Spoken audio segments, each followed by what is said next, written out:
Hi guys, welcome to today's virtual field trip. Today for the virtual field trip, we are going on a Civil War tour of New Mexico.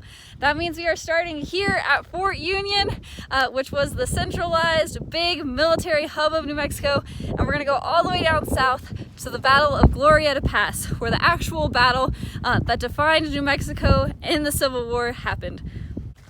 So Fort Union was originally established along the Santa Fe Trail to be a frontier fort that helped guard those tradespeople and those travelers getting from one place to another, and provided them protection from invaders and Native Americans who might be trying to loot their wagons.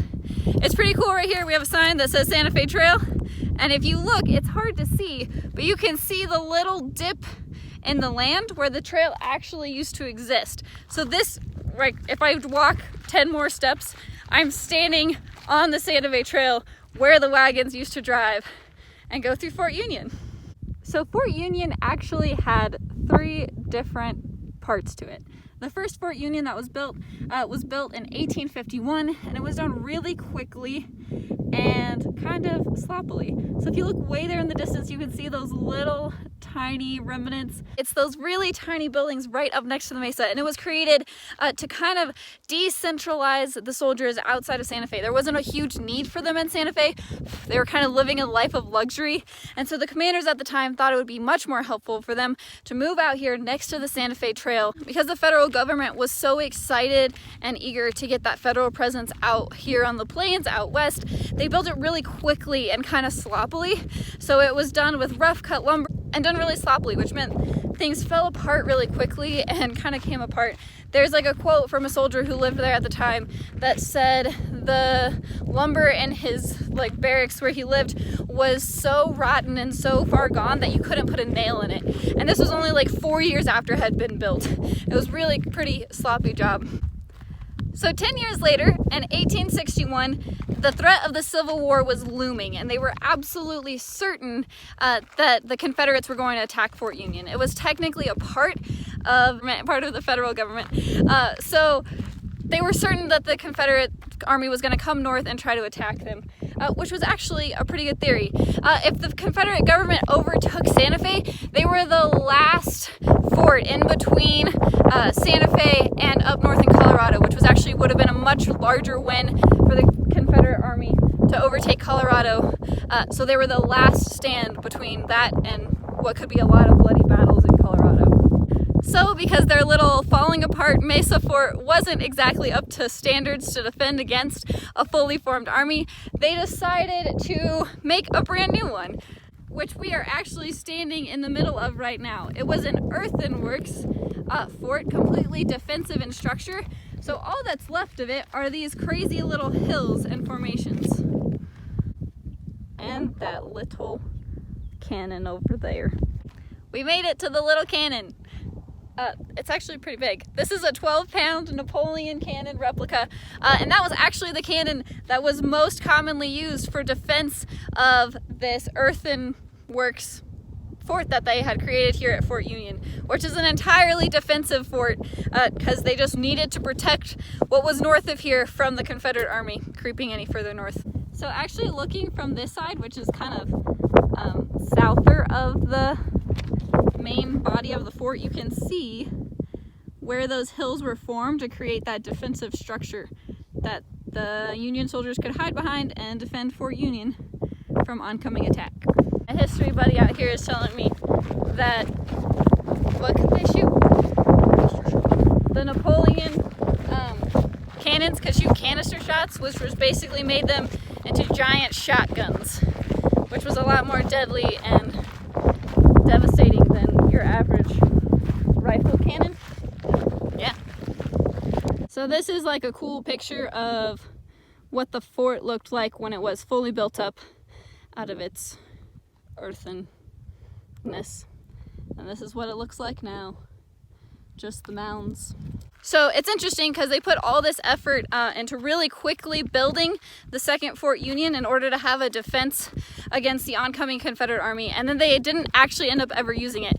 There was never a battle actually here at Fort Union, what happened is it all came to a point at Glorieta Pass, and so Fort Union was able to march their soldiers as well as some volunteers from Colorado down to Glorieta Pass, where that deciding battle of New Mexico happened.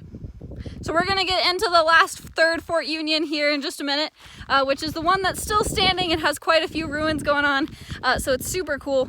And then right after that, we'll head down to Glorieta Pass and look at that one deciding battle that happened here in New Mexico in the Civil War. So this little fort way up against the Mesa, the first Fort Union, they decided to put it against the Mesa because while strategically that's a terrible place for a fort to defend from attacks, it defended them from the constant wind, which it's a little breezy. Welcome to the third and final Fort Union.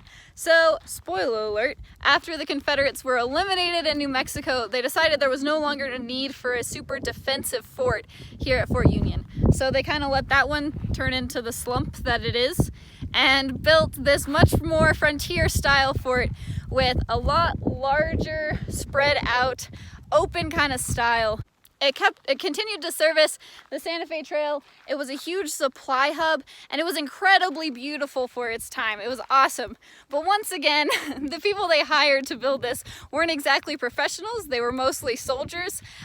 So it was done a little sloppily, and you can tell by the way that it's degraded and washed out that it wasn't exactly built in a way that would preserve the adobe it was made out of.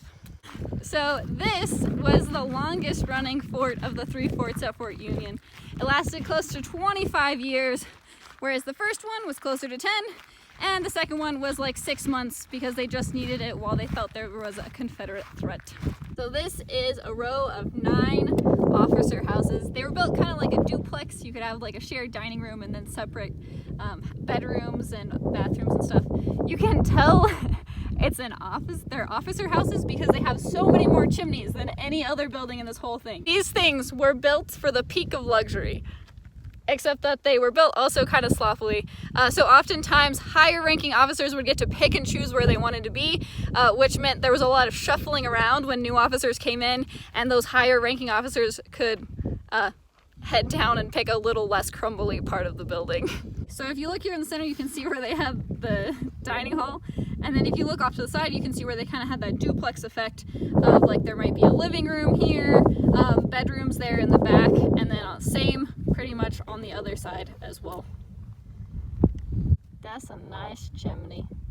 If you look out there, in the distance, you can see the adobe remains of what was the arsenal. They kept it far away because it was filled with explosives. Here-ish was the general store.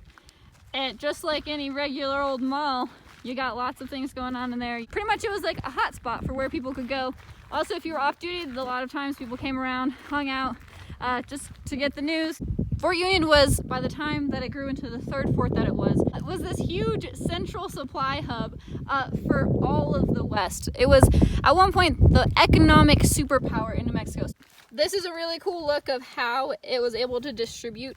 So over here is Fort Marcy. That is a fort around the same time that was in Santa Fe. That was the central fort in Santa Fe. And if you look up here, you can see Fort Garland, which is just a good hour north of where we live. So Fort Union really did distribute to all over the place. So looking at this cool little sign, it's telling us that back in the day, these two sections of Fort Union really operated completely separately. They were like two little towns that just happened to be right next to each other. So if we look up there, we can see like the chimneys of the officer houses and other things like the barracks up close to front and the American flag pole. But back here we have more of the depot. So this is like where the storehouses and other things that went close with like trading and Santa Fe Trail stuff really happened. So like over there we have the quarters master house that we just looked at. Over here we have more storehouses and things of that nature. Whereas up front operated much more militarily and was much more like a military fort. And back here, much more like a trade depot. Look at this beautiful storehouse. These things were huge. So what we're looking at now is the big corrals at the end of the trail on the Santa Fe Trail. So people coming in their wagons with their shipments of grains, hay, other goods, this is where they would unload all of their stuff and be able to reset or take off again. So this is called the Mechanics Corral. Over there on the left, we've got two large carpenter shops, blacksmith, storeroom for wood and iron for repairing. And then towards the center, we have the rooms where the mechanics would have lived to work on the wagons to make sure they were in top running order. But that's like kitchen, stove, oven, that kind of thing. It's literally where they live. Here, once more looking at how the Santa Fe Trail passed through. You can kind of see the indent in the grass and dirt where thousands and thousands of wagon trains went through to get all the way north, either to the East Plains, over those mountains over there, or up north into Colorado. But this cool little sign here brings up a really good point of before the Santa Fe Trail existed, into when the Santa Fe Trail did exist, there were thriving Native American tribes here.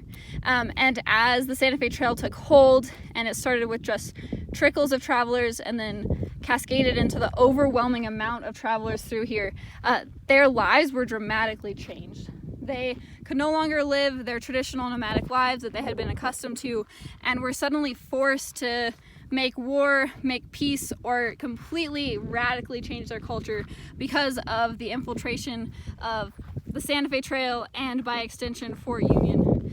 This little infographic tells us that some experts estimate that more than 10,000 American Indians once lived where the soldiers from Fort Union patrolled.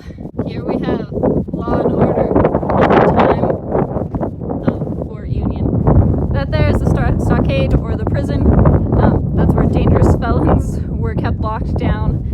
This is a different looking building than the rest of this. This is way more secure than your regular old adobe, which would be pretty easy to dig through if I had to guess.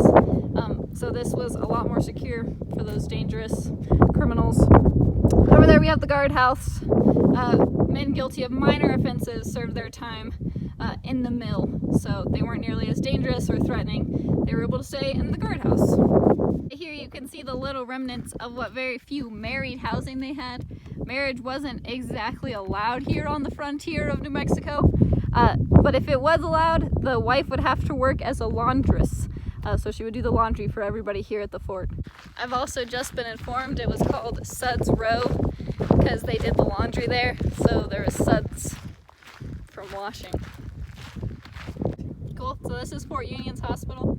According to the little sign here, it's the best hospital in 500 miles. And that's about it for Fort Union. Let's head to the second big part of the Civil War in New Mexico, Glorieta Pass.